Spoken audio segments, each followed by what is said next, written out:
جو کہ فوج کا جنرل تھا اس نے الٹ دیا، اور وہ فل برطانیہ کی جو ہے باتوں میں آ کر اور غیر مسلموں کی باتوں میں آ کر اس نے اس صدر کا جو ہے تختہ الٹا تھا، جس صدر کا نام تھا محمد نجیب۔ اب جو ناصر جمال تھا، جو کہ ایک جنرل تھا، فوج کا جنرل تھا، اس نے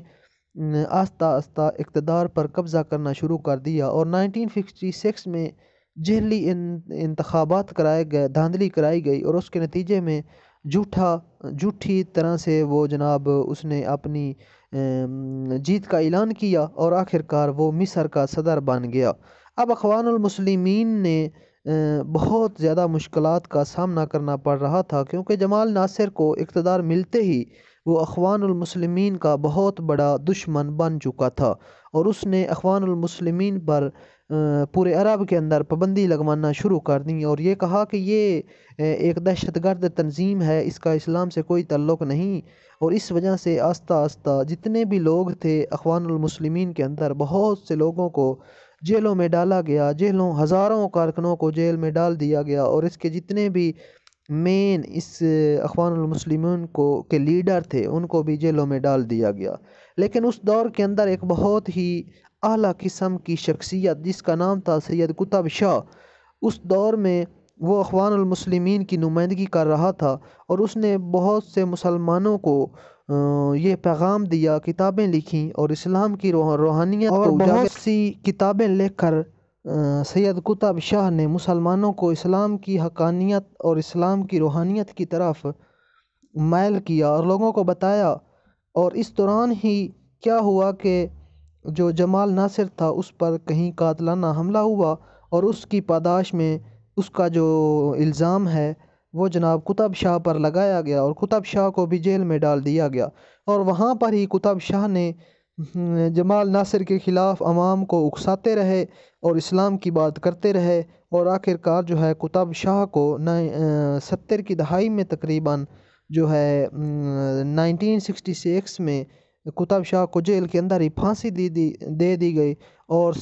تقریباً 70 کی دہائی میں انور سادات نے اقتدار سنبھال لیا، اور انور سادات جو ہے وہ مصر کا نیا صدر بن چکا تھا۔ اب اخوان المسلمین اپنی صلاحیتیں جو ہے آہستہ آہستہ بڑھاتی جا رہی تھی، اور محمد بن مرسی بھی اس جماعت کے ساتھ تھے، اور بعد میں اسی تنظیم پر دوسرے ممالک میں بھی پابندیاں لگنے لگیں۔ اور آپ لوگوں کو بتاتا چلوں کہ یہ جو محمد بن مرسی ہیں یہ بعد میں 2013 کے اندر مصر کے صدر بھی بنے تھے، اور وہ اسی اخوان المسلمین سے تعلق رکھتے تھے، اور اسی طرح سے ان کے اوپر بہت زیادہ پابندیاں لگتی رہیں، لیکن اس جماعت کے جو کارکن تھے انہوں نے آہستہ آہستہ ان پابندیوں کے خلاف کام کرتے رہے، اور آہستہ آہستہ یہ بہت زیادہ پھیلتی گئی، اور لیکن پھر بھی یہ تنظیم عرب کے اندر اور مصر کے اندر آہستہ آہستہ بہت زیادہ پھیل رہی تھی۔ اور جب 2000 کے اندر وہاں پر انتخابات ہوئے، اور وہاں پر اخوان المسلمین نے تقریباً 17 سیٹیں جو ہیں وہ اپنے نام کیں، اور آہستہ آہستہ اتنی یہ زیادہ 2005 تک یہ پھیل چکی تھی کہ اس نے 88 سیٹیں سن 2005 کے اندر جب انتخابات ہوئے تو وہاں پر اس نے 88 سیٹیں جیتی، اور اسی طرح سے اخوان المسلمین کی جو کامیابیاں ہیں وہ بہت زیادہ بڑھتی جا رہی تھیں، اور اس سے یہ واضح تھا کہ اب جو لوگ ہیں وہ جاگ رہے ہیں، وہ اب برطانوی سامراج اور غیر ملکیوں کی جو کٹھ پتلی حکومت ہے اس کو ناپسند کرتے ہیں، اور صرف وہ مسلمانوں اور اسلامی اقتدار کی بات کر رہے تھے۔ لیکن آہستہ آہستہ جو غیر مسلم تھے ان کے لیے یہ باتیں تشویشناک تھیں، اور انہوں نے بھی پراپیگنڈا ان مصر کے اندر جاری رکھا۔ اب کیا تھا کہ حسنی مبارک جو کہ اقتدار پر موجود تھا، اور اب حسنی مبارک کو اقتدار سے ہٹانے کی کوششیں شروع کر دی گئیں، اور اخوان المسلمین اس میں پیش تھیں۔ اور اب کیا ہوا کہ 2011 کے اندر حسنی مبارک کو اقتدار سے ہٹا دیا گیا، اور اس کے نتیجے میں 2012 کے اندر محمد بن مرسی کو ایک نیا جمہوری صدر بنا دیا گیا، اور یہ محمد بن مرسی وہی ہے جس کو اخوان المسلمین کی قیادت کا بھی اعزاز حاصل ہے، اور یہ اخوان المسلمین کا ہی ایک ممبر تھا۔ اور 2013 کے اندر ہی محمد بن مرسی کو 1 سال بعد جو ہے فوج نے جمہوری صدر کو عہدہ سے ہٹا دیا گیا اور ان کو نظر بند کر دیا گیا، ان کو قید میں ڈال دیا گیا، اور وہاں پر ہی محمد بن مرسی نے اپنی موت تک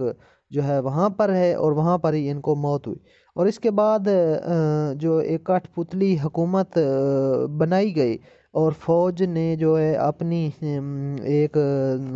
اپنی کی مرضی کا ایک صدر منتخب کیا جس کا نام عبد الفتح السیسی تھا،